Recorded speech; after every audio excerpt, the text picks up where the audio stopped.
Está creciendo la sensación en la humanidad que pronto aparecerán públicamente los llamados extraterrestres, entrando por la puerta grande, diciendo que vienen a salvar al planeta.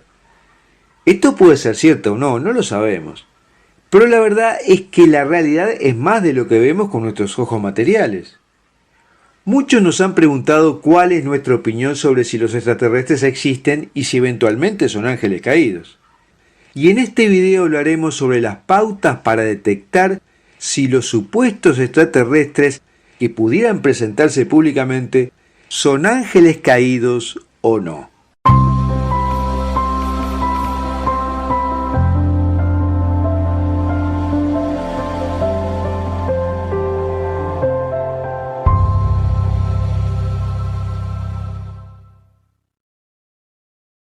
En los últimos meses se han registrado noticias de misteriosas luces vistas en el cielo alrededor del mundo. Se han reportado sonidos de flauta muy fuertes sonando desde el cielo. Se escuchan sonidos extraños como retumbos, lo que algunos definen como cielomotos, parafraseando a los maremotos en los océanos, y paralelamente se han avistado más objetos voladores no identificados e incluso la NASA ha liberado videos sobre ovnis recientemente. Esta actividad inusual ¿significa que estamos cerca de la manifestación física de vida extraterrestre? No sabemos, pero durante décadas la ciencia ha estado infructuosamente buscando vida inteligente fuera de la Tierra, acicateada por los avistamientos de supuestos platillos voladores, y también por los testimonios de cientos de personas que dicen haber tenido contacto con seres extraterrestres inteligentes. Incluso algunos manifiestan que han sido abducidos y trasladados a naves espaciales. Y si damos crédito a estos testimonios, nos tenemos que preguntar, ¿quiénes son estos seres? La hipótesis más popular es que se trata de seres de otro planeta, de dentro o fuera de nuestra galaxia. Otra teoría, menos popular, es que son criaturas que vivirían debajo de la Tierra, una civilización intraterrestre. Otra hipótesis es que existe un planeta gemelo de la Tierra ubicado perfectamente del lado opuesto al Sol y por lo tanto no es detectable. O que son criaturas de un universo paralelo o viajeros en el tiempo. Y otra teoría es que son ángeles caídos. O sea que son los ángeles que se rebelaron contra Dios cuando supieron su plan de la encarnación de Jesucristo en la Tierra y que fueron sofocados por San Miguel Arcángel y sus aliados, y expulsados del cielo hasta el día del juicio final, donde irán definitivamente al infierno. En otro video, cuyo link te dejo en la descripción de este video en YouTube, hablamos de la actividad que estos ángeles caídos han tenido en las civilizaciones humanas desde el principio de los tiempos, haciéndose pasar por dioses, pidiendo ofrendas y sacrificios y poniendo su impronta en el desarrollo de muchas civilizaciones. Estos ángeles caídos son mucho más inteligentes que los hombres. Tienen la capacidad de corporizarse tomando la forma humana según la Biblia. Conocen todas las leyes de la naturaleza. Son capaces de desarrollar tecnologías muy superiores a las humanas, pero carecen de espíritu y emociones humanas.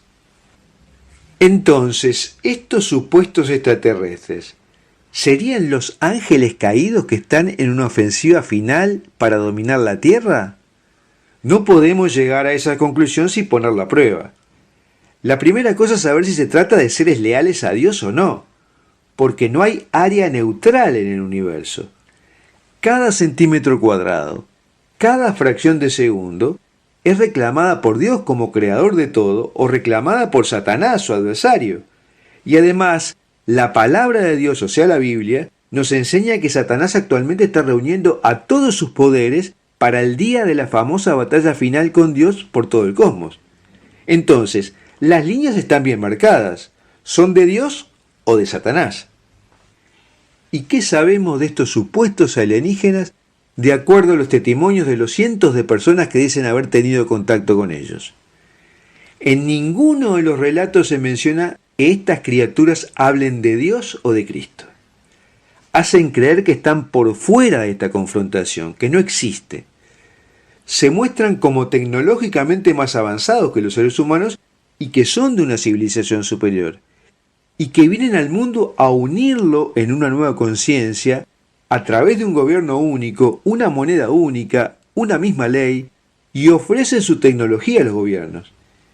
Y quizás ya se la están dando, porque el salto tecnológico que hubo en la humanidad luego de la Segunda Guerra Mundial ha sido asombroso y no tiene parangón en la historia humana.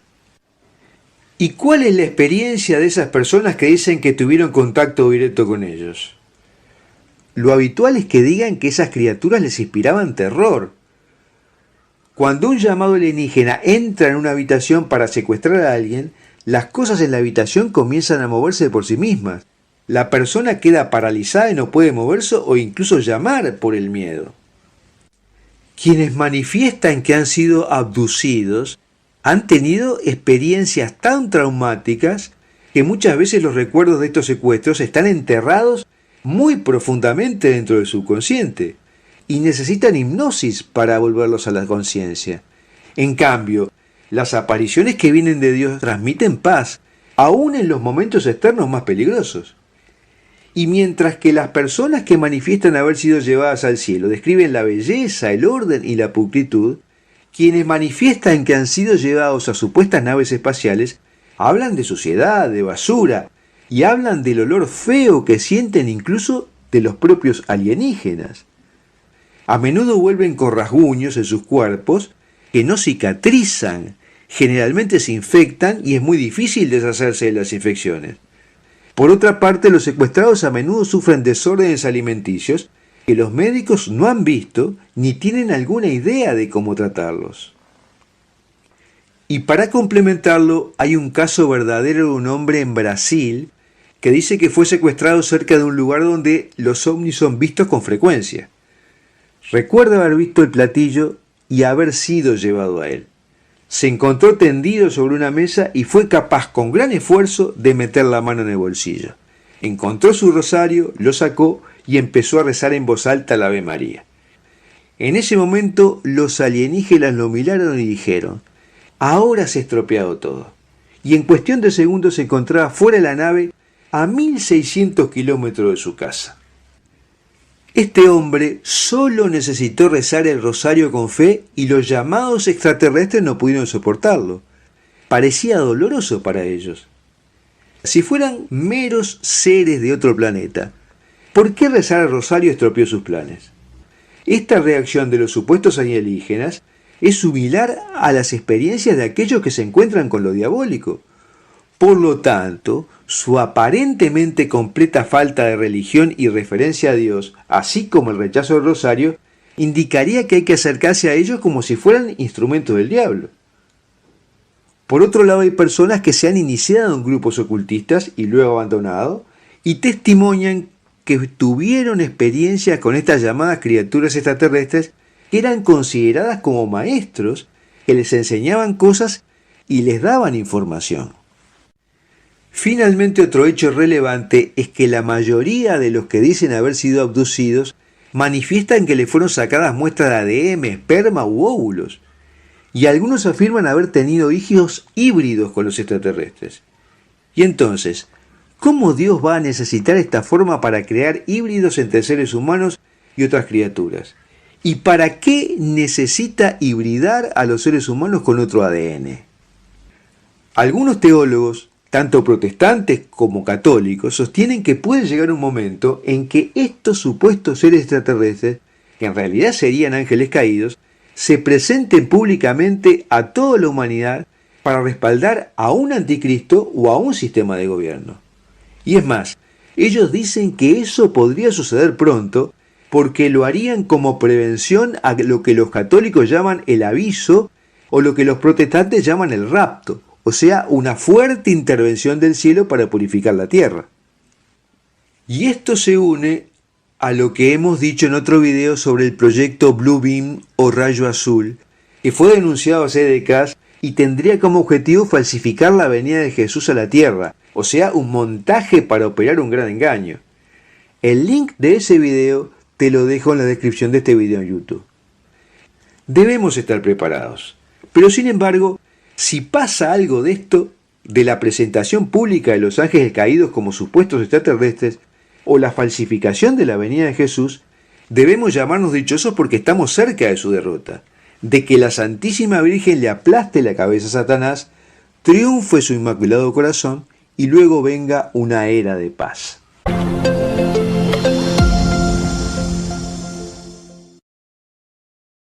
La hostia consagrada que se ofrece en las misas católicas es verdaderamente el cuerpo y la sangre de Cristo.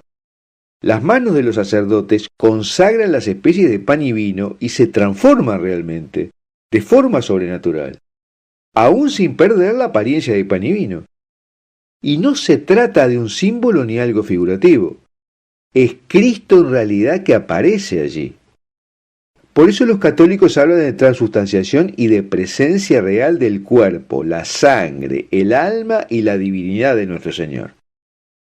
En este video hablaremos sobre cómo se produce la transubstanciación, qué pruebas tenemos que esto es así, qué efectos produce consumir la hostia consagrada y qué sucedáneos existen.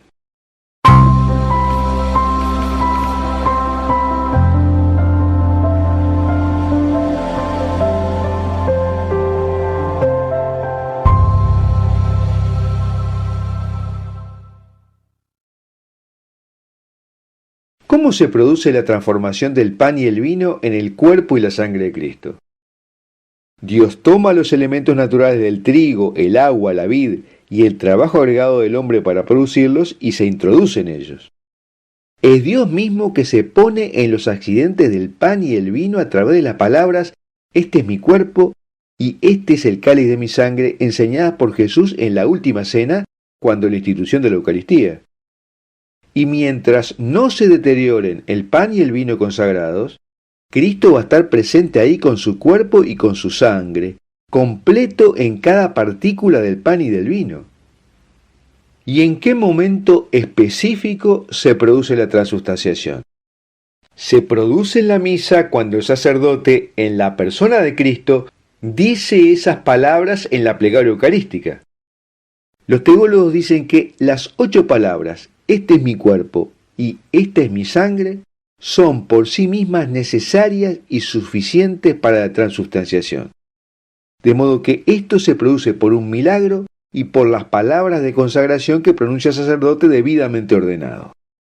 El cambio de la transubstanciación es instantáneo, no es gradual, y cada partícula, cada elemento se cambia en el cuerpo, sangre, alma y divinidad de Cristo.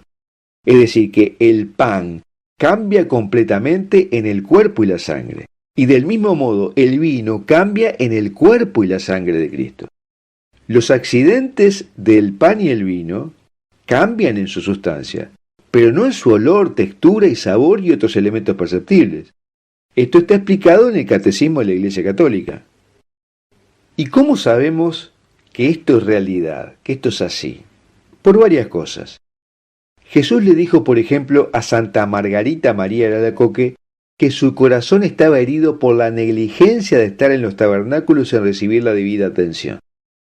De modo que es el Jesús total, disfrazados en los accidentes del pan y del vino, que está en los sagrarios en la hostia consagrada. Y este mensaje les ha sido dado a varios místicos. Y esta realidad se ha comprobado también en los milagros eucarísticos, donde investigaciones científicas demostraron que las hostias manchadas de sangre que aparecen en ciertas consagraciones contienen sangre humana del tipo AB positivo y muchas veces tejido humano vivo del corazón. Los casos mejor estudiados han sido los del milagro eucarístico del anciano y el de Buenos Aires.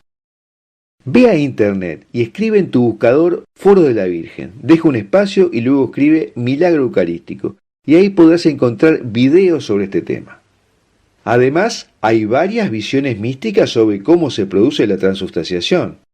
Por ejemplo, Santa Hildegarda de Bingen tuvo la visión que en el momento de la consagración, el pan y el vino y el agua son conducidos al cielo por una luz especial para su conversión y luego colocados de nuevo sobre el altar.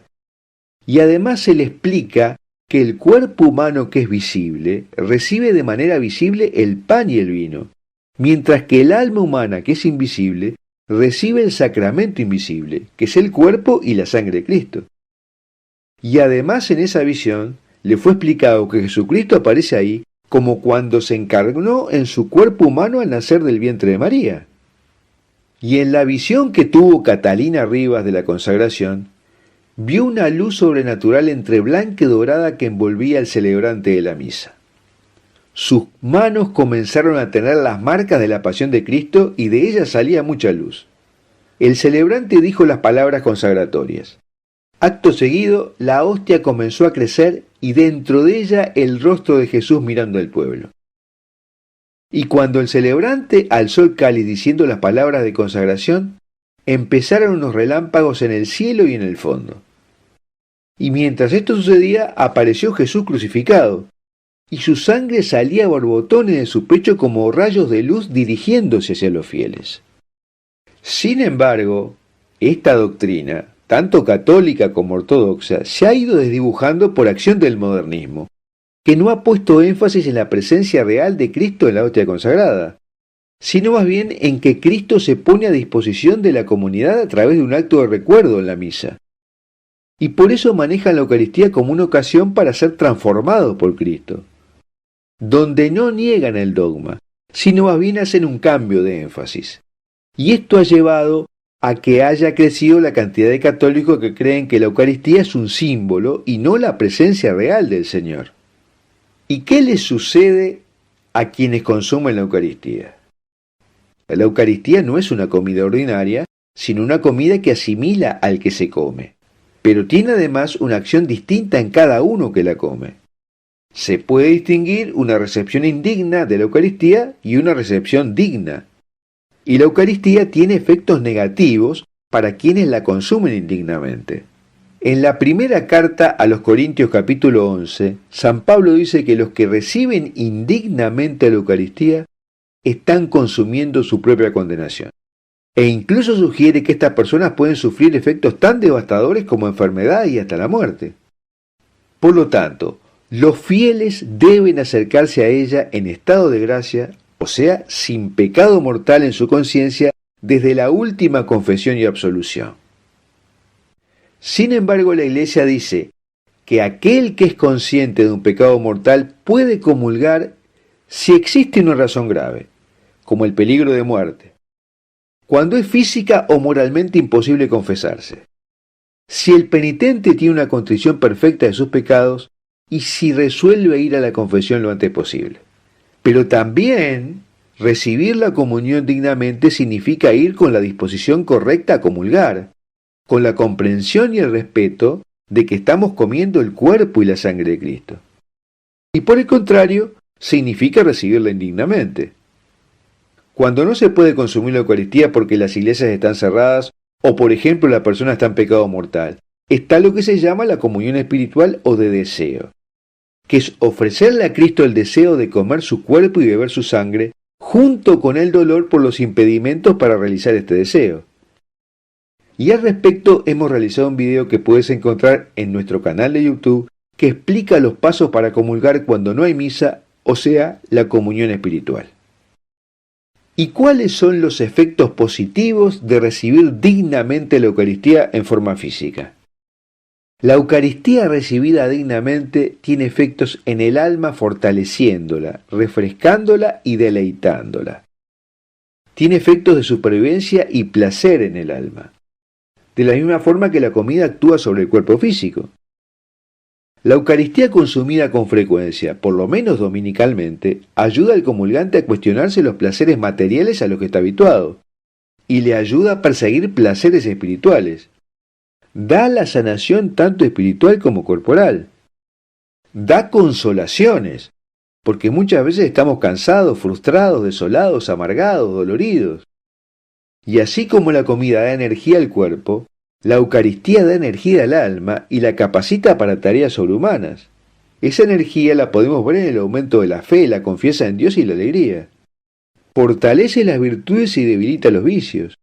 Nos permite un escudo para evitar el pecado mortal y obtener la llave para ir superando las imperfecciones con las que lidiamos. Borra los pecados veniales. Fortalece espiritualmente a quien la toma contra los ataques que provienen del exterior, preservando a la persona de la condenación eterna. quien recibe la Eucaristía con una fe vibrante frecuentemente y fervorosamente será salvado.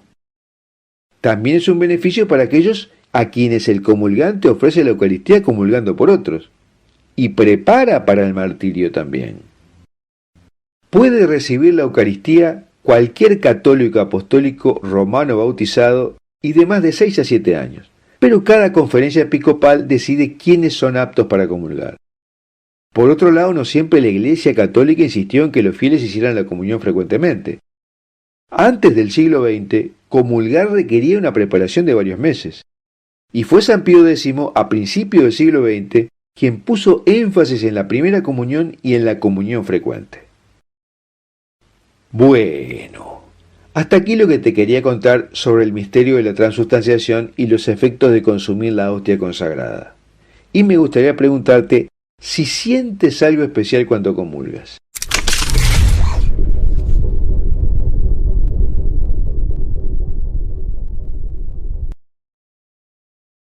Se está desarrollando un plan para suplantar la hegemonía de la Iglesia Católica existente a nivel espiritual por una nueva Iglesia radicalmente transformada que reúna todos los credos, incluyendo los no cristianos. Y por eso es que la Santísima Virgen ha advertido en varias apariciones y San Juan Pablo II dijo que estamos ante la mayor prueba histórica de la Iglesia.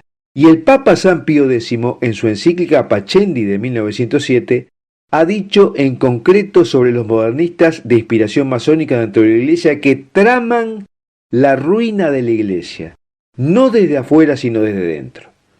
Pero algunos disfrazan el conflicto interno en la Iglesia como una lucha entre conservadores y progresistas, lo cual es terriblemente falso, y mucho menos que sea un invento de los católicos para identificar un enemigo común, porque la intención está dicha por los propios masones. En este video hablaremos sobre el papel que juegan los Rosacruces en la supresión del santo sacrificio de la misa.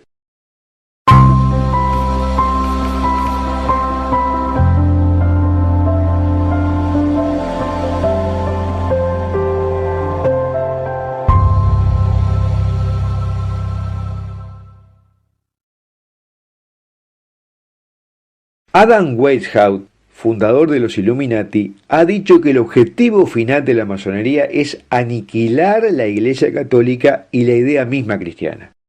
Esta es una de las tantas menciones de los masones, y lo han estado haciendo a través de la infiltración, cambiando la doctrina de los apóstoles subterráneamente, debilitando el papado, reforzando las conferencias episcopales, los sínodos permanentes y la colegialidad.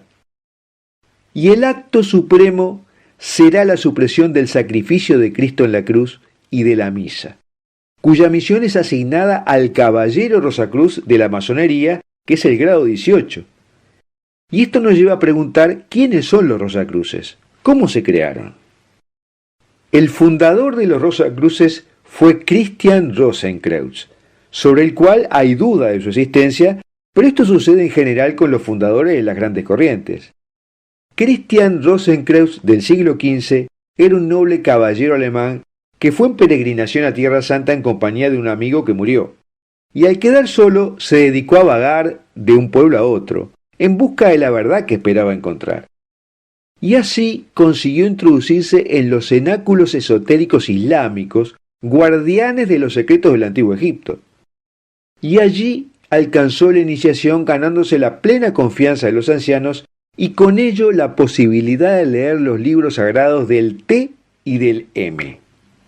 Como se les define en el esoterismo, son los dos libros en los que está registrado todo el conocimiento.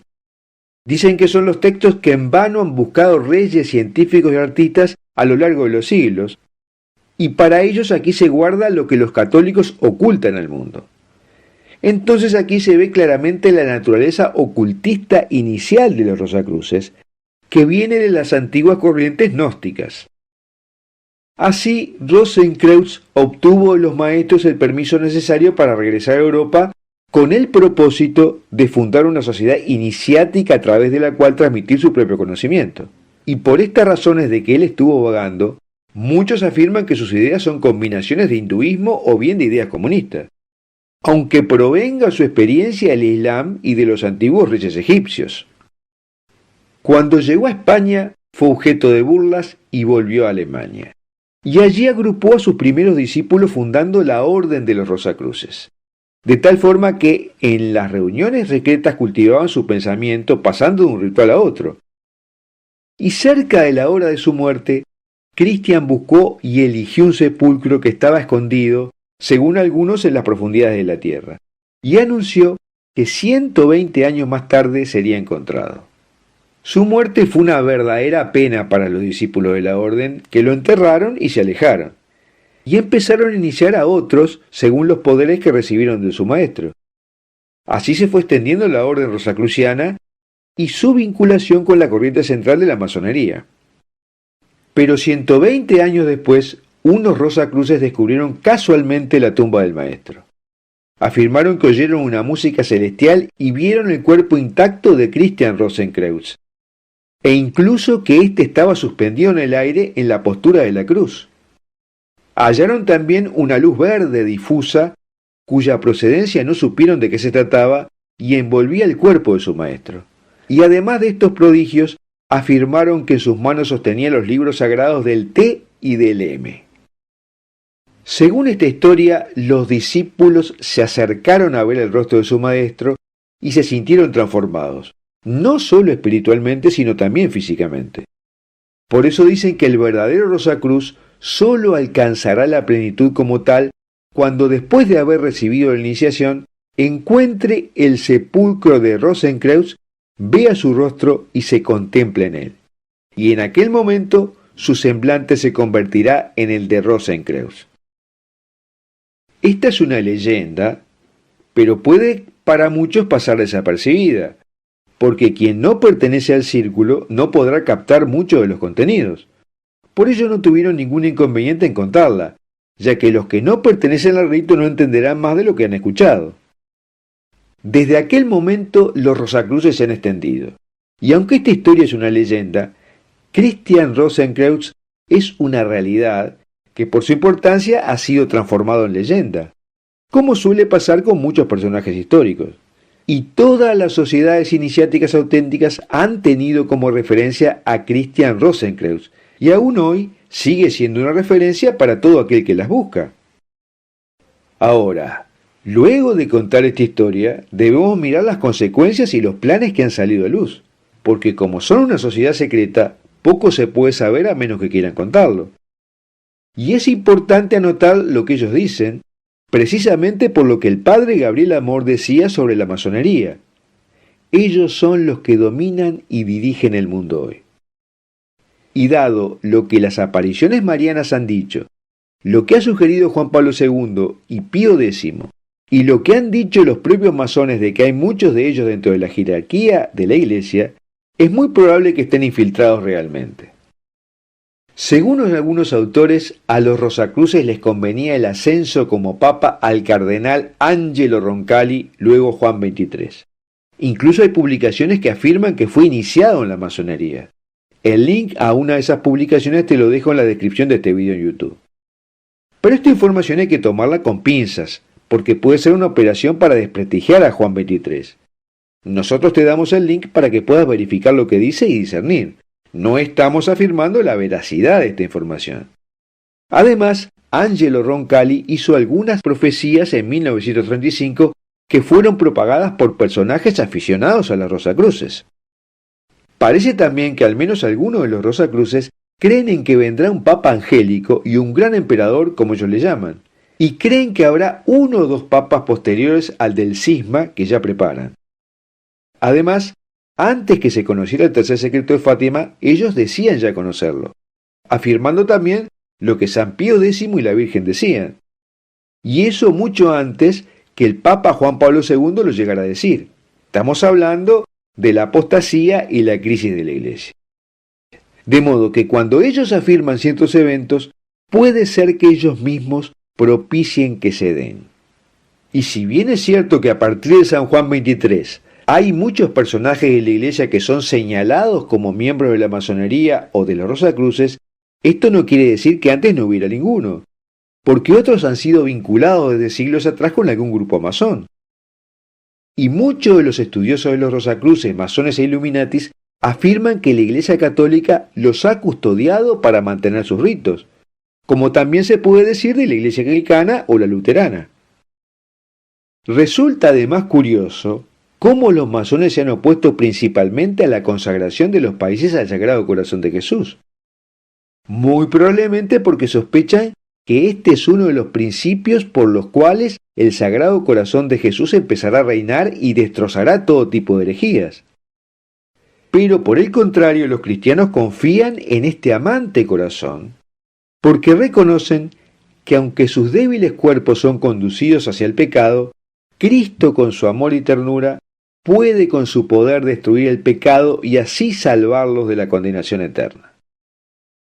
Obviamente el diablo domina muchas de estas sectas ya, y aunque parecen divididas, hay una conexión entre ellas y de algún modo se ayudan. Están operando para la separación de la Iglesia, para verla destruida entre los años 2030 y 2035. Esto por profecías que los mismos Rosacruces han dejado sin querer a la vista o bien queriendo. Y quizás la pandemia del 2020 haya sido el inicio de lo que puede ser el fin de la Iglesia tal como la conocemos doctrinalmente. Los grupos opositores a la Iglesia han visto como un beneficio el que se cierren las iglesias y que no haya habido misas públicas ni sacramentos. E incluso dentro de la propia Iglesia se hizo popular la frase: cerraron las iglesias pero abrimos una en cada casa, como una fuerte propaganda para desvalorizar la Eucaristía. Y esto fomenta la no necesidad de ir a una iglesia cuando en casa puedes rezar. Ciertamente la epidemia ha sido muy bien tomada por estos grupos opositores. Su infiltración está siendo tan efectiva que muchos obispos han manejado que la Iglesia ha cerrado sus puertas por el bien común, lo que incluye dejar de suministrar la Eucaristía. Aunque en realidad ha sido para el bien del demonio que quiere destruir la Iglesia antes de mediados de este siglo.